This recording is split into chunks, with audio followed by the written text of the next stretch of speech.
Bahwa dengan berolahraga juga orang sebenarnya bisa belajar mengenai sportivitas. Karena di dalam hidup ini ada banyak hal yang pada akhirnya kita ini harus menentukan sikap kita terhadap permasalahan yang terjadi. Ketika kita kalah misalnya berkompetisi di luar sana, bagaimana kita ini bisa memahami kekalahan itu bukan sebagai sesuatu yang membuat kita ini jatuh, tetapi justru itu bisa menjadi sesuatu yang mengingatkan kita bahwa soal menang atau kalah itu tidak penting. Yang terpenting justru adalah bagaimana orang itu bisa merayakan kemenangan dengan positif, atau pada saat dia kalah, dia bisa selalu bangkit. Bagaimana ini kita bisa bekerja sama dengan orang lain, itu kan hal yang sangat penting. Karena kita hidup di dunia ini kan nggak sendiri. Kita hidup pasti berinteraksi dengan orang lain, berhubungan dengan orang lain. Nah, oleh karena itu kita harus bisa betul memahami karakter orang, kita harus mau mendengarkan pendapat orang lain, kita harus bisa berbagi pemikiran. Bahkan pada saat kita berbeda pendapat dengan orang sekalipun, saya termasuk yang mendukung pikiran bahwa kalau seandainya saya berbeda pendapat dengan kita, saya tetap akan memberikan kesempatan kepada kita untuk berbicara. Dan saya akan melawan kepada siapapun yang mencoba membuat kita untuk tidak bisa berbicara. Nah, bahwa pembicaranya ternyata itu berlawanan dengan pendapat saya, tidak ada masalah. Itu salah satu yang penting bagi kita, apalagi dalam masyarakat yang semacam ini, untuk memahami bahwa perbedaan itu sesuatu yang alamiah. Perbedaan itu sesuatu yang menjadi, kalau dalam bahasa Islam itu sunatullah gitu. Nah, sehingga tidak perlu dipersoalkan. Tapi perbedaan itu justru harus kita anggap sebagai sesuatu yang memperkaya kehidupan kita bersama.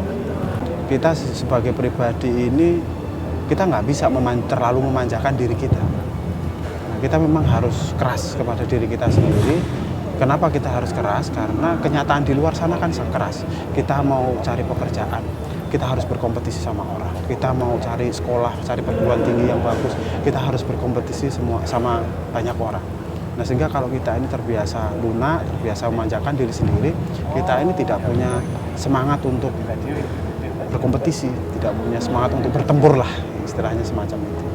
Kalau untuk soal ilmu, kita ini harus melihat ke atas. Kalau soal materi, soal keduniaan, kita harus melihat ke bawah. Itu kata abah saya, kata orang tua saya. Yang menjadi penting buat saya secara pribadi adalah bahwa ketika kita punya inspirasi itu, ketika kita punya hobi itu, buat saya tidak penting apakah kita bisa mencapai atau tidak. Tapi yang terpenting bahwa kita berjalan mengarah ke sana. Ya, jadi kita hidupnya itu akhirnya we are moving forward, maju terus kira-kira gitu. Walaupun mungkin nggak akan pernah sampai, nggak masalah.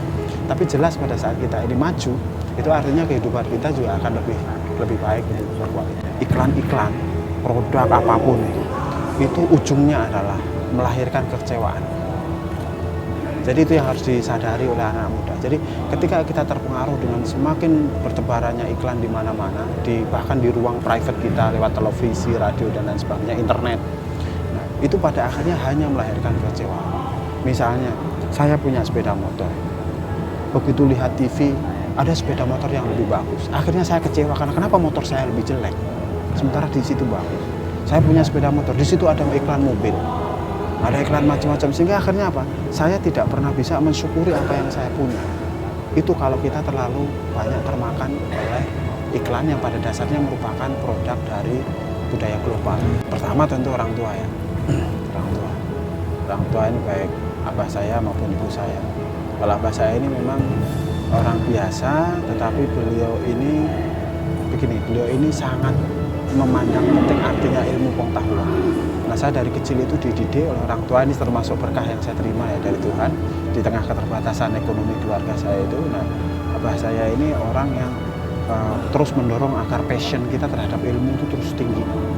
Nah, makanya abah saya ini bisa melakukan apa saja untuk memastikan bahwa anak-anaknya ini mendapatkan pendidikan yang terbaik. Ini ada cerita dikit nih. Jadi di kampung saya, abah saya ini kan anaknya 5, saya yang paling tua. Nah, ada juga tetangga, katakanlah begitu, itu anaknya 6. Nah, ada perbedaan cara mengelola anak-anak ini.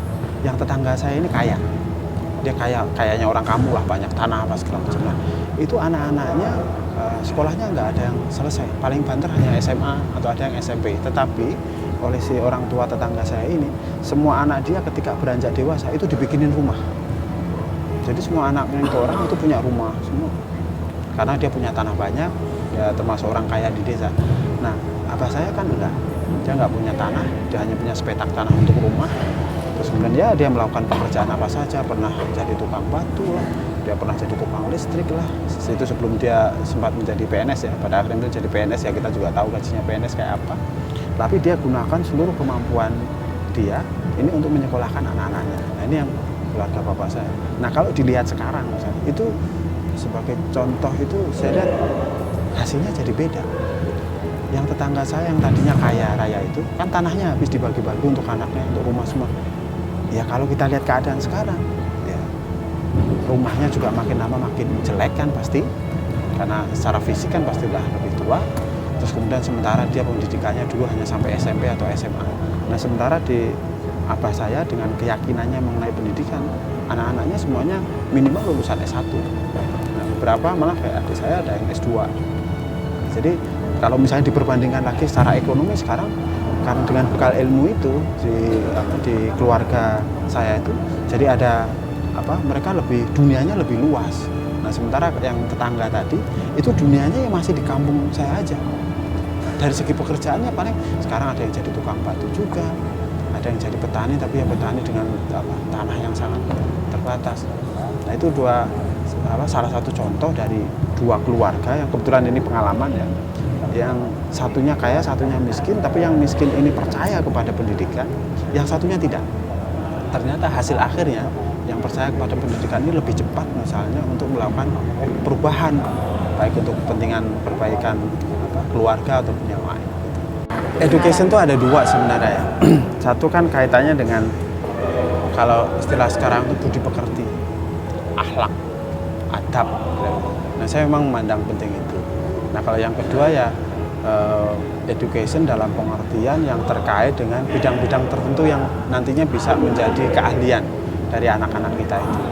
Nah di antara kedua itu saya lebih memilih education itu lebih yang berorientasi pada akhlak tadi, pada akhlak, pada adab, pada karakter. Nah karena karakter itu yang pada dasarnya menentukan kesuksesan seseorang juga.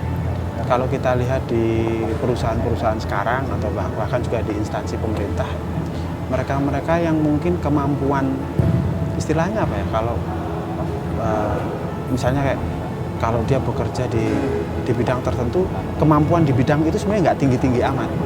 Cuman karena orangnya jujur, orangnya ulet, orangnya pekerja keras, orangnya bisa dipercaya, dia promosinya menjadi lebih cepat dibanding misalnya ini orangnya ahli banget di bidangnya, tetapi orangnya suka nyuri, ya kan, suka nipu bosnya, kayak gitu. Nah ini kalau dari segi perjalanan karir, yang punya karakter kuat dan baik ini justru lebih cepat untuk sukses.